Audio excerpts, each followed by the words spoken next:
Hello, and welcome to Around the Political World with John Rothman. I am your host, John Rothman. If you're a fan of the show, make sure to hit the follow button on the top right of Apple Podcasts, Spotify, or wherever you are listening at this very moment. When you hit follow, leave a review or share an episode with a friend. It helps other people discover the show, keeps us going, so I like to point out each and every day, it expands our base. Confusion. That's what we face in this administration and in this war. Confusion. Let's run down the various items of confusion that I find, and I hope you find, very disturbing. First, will there be talks with Iran or not? The Iranians say no. Donald Trump says yes. The administration is putting together its team to go to negotiations, but the Iranians say, we're not coming. We're not participating. At least not for now. Who is really in charge in terms of this administration and what is happening in this war? The United States seizes an Iranian ship and the Iranians say, we're going after you. What will happen? We don't know. But certainly one thing is clear. When the president says we've won, the war is over, it isn't. And that to me is the key.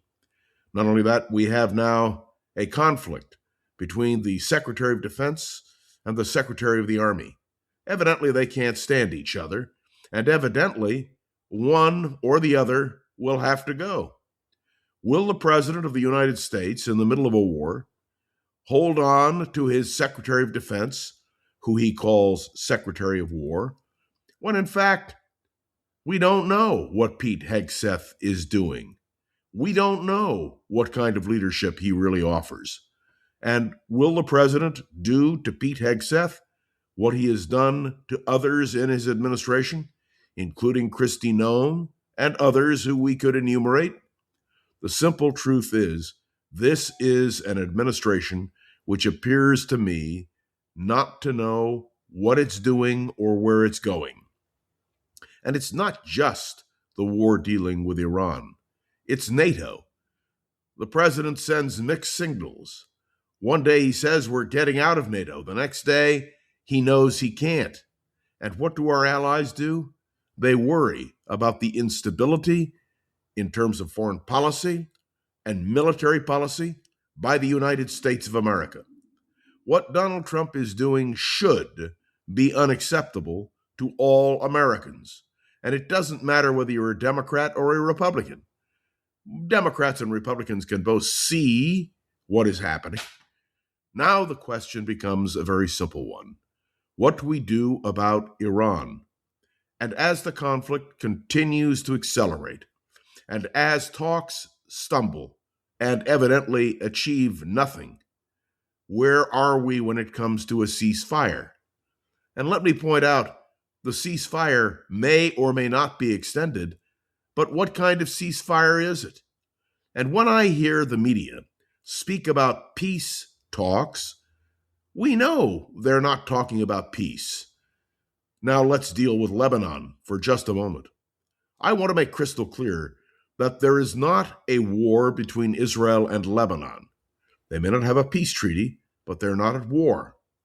What is going on is a war between Hezbollah and Israel. And the simple truth is, I don't think the Lebanese government wants Hezbollah to be in place in Lebanon. Remember, the Lebanese do not control their own territory. The territory that is seized by Hezbollah is territory that they, Hezbollah, control. So if there is an agreement between Israel and Lebanon, which, by the way, has existed in a de facto way for years and years and years, the simple truth is that Lebanon has a problem.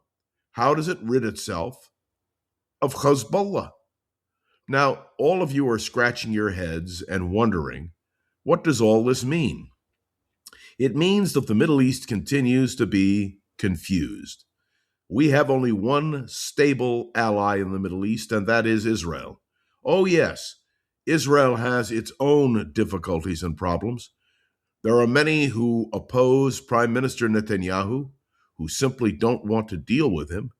But Netanyahu is, until the next Israeli election, at least the prime minister. And so, how do we proceed? There are some polls which have been pointed out to me and which I've read about, which indicate that American support for Israel is lessened. Let me be clear, and I believe this, and you tell me if I'm wrong. If Israel were attacked, as it was from Gaza by Hamas, or if Israel were attacked by Palestinian factions on the West Bank, or if Iran were once again to hit Israel, don't you believe, as I believe, that the United States of America would support Israel? Because the issue is not political. The issue is, will Israel as a nation continue? And remember that Hezbollah, Iran, Islamic Jihad, Hamas, and many of the Palestinian factions are committed to the destruction of Israel. I raise this because whatever happens in Iran, whatever the circumstance may be now, the simple truth is that we are not nearer to peace. Will Donald Trump be able to articulate a policy with clarity and conviction? I don't think so. And I think that's part of the problem. And by the way, as my father of blessed memory used to say, it takes two to tango.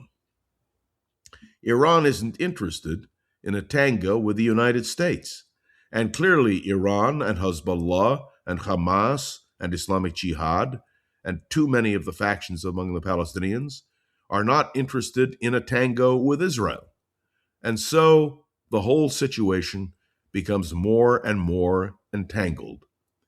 It is true that Iran represents a major threat militarily, particularly on the nuclear front. Last night, if you watched 60 Minutes on CBS, what you saw was the fact that Iran still has the capability of creating a nuclear weapon. The simple fact is that when Donald Trump says Iran's efforts in that regard have been obliterated, it simply is not true. And there is no doubt that despite our best efforts, Iran still has the capability of delivering a payload, and we've seen it happen throughout the Gulf and Israel. So there are real issues here, and the fact that the president cannot seem to grasp the broader issues in the Middle East, and the fact that there is some disarray between America and her allies, some disarray between Pete Hegseth and the Secretary of the Army, some disarray in terms of the order to go and negotiate, while the other party, Iran, seems not to really be interested in negotiating. Does this sound like a complex, difficult situation? You're darn right it is. I have spent decades studying the Middle East, and I understand clearly that what Donald Trump is trying to accomplish is not doable. There is no doubt that when the great Zionist leader, Vladimir Jabotinsky, spoke of an iron wall, what he meant was to build a condition in which the other party cannot attack you successfully. That is something that the United States and Israel must continue to work on. I must say that I am deeply distressed by the fact that there are some in Congress who are unwilling to support Iron Dome. And I find this very peculiar. I understand those who say we don't want to sell Israel offensive weapons. I don't agree with them, but I understand the reasoning. But not to provide Israel with defensive weapons, including Iron Dome, which is not a weapon, but rather a system that prevents weapons from hitting Israel? What are they thinking? And of course, they're not. This is a complex, difficult matter, but Israel as a nation must continue to persevere. And today, we begin the observance of two holidays in Israel. I wouldn't call them holidays per se, but they are days of observance. One is in Hebrew, Yom HaZikaron, the Day of Remembrance, in which Israel recalls all of those who have fallen in defense of the state. And immediately following Yom HaZikaron comes the real celebration, Yom HaAtzmaut, Israeli Independence Day. And there will be sadness in Israel on Yom HaZikaron and rejoicing in Israel on Yom HaAtzmaut, because Israel continues to live, survive, despite great adversaries. We're going to watch today to see whether those talks with Iran begin, but just be aware there's a lot of history to be considered. And within the Trump administration, well, we have to see how this all goes, particularly the war between Pete Hegseth and the Army. All right, I want to shift to another topic that to me is equally important, and that is election denial. And yes, the weaponization of the Justice Department. The Justice Department is going after ballots in Michigan. Why? Because they want to prove that, in fact, Donald Trump, not Joe Biden, carried Michigan in the year 2020. Here we are, reliving this election again, because Donald Trump won't let it die. But I was intrigued by something I heard that really disturbed me. And that is judges nominated by Donald Trump, who are asked in the United States Senate hearings whether or not Joe Biden or Donald Trump won the election of 2020. And all of them said, well, he was certified, Joe Biden was certified, but they wouldn't say definitively that Donald Trump lost the election. These are individuals who are being certified, approved for nomination to courts in this country who clearly have no business on the court. And I say this directly. There is no doubt at all, that Donald Trump lost the election of 2020. And these nominees for judgeships should have the courage to say it. John Eastman, Donald Trump's lawyer throughout this entire controversy, has been disbarred by the California State Supreme Court. Why was John Eastman disbarred? Because it is clear that the mythology that Eastman and others have spread, that Donald Trump was cheated out of an election victory, is clearly not true. Why do I mention this in the context of everything else we've talked about today? When you have an administration in denial, when you have an administration that does not understand truth, and that administration is running the country, we have a problem. Now, I know there are criticisms of Joe Biden. There are criticisms of Barack Obama, some of which you may agree with, some of which you may disagree with. But the simple fact is, when you have a president of the United States who does not believe or understand the truth, when you have a president of the United States who is clearly not in control of simple, basic facts, there's a problem. There's a problem the country faces. I thought about it a lot this weekend. When I have a few days off, I really think, what are the issues that I really want to raise with my listeners? And what I want you to understand is, I believe we have a president who is delusional, or, if you will, a man who has his own set of facts and sticks with them no matter what the truth may be. That, my friends, in a president of the United States, is a dangerous quality.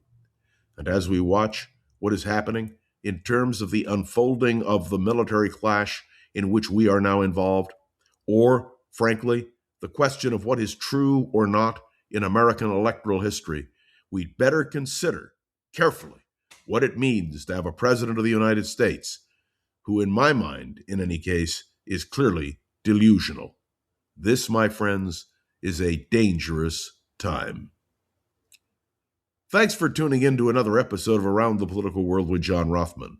I'd love to hear your thoughts on today's episode.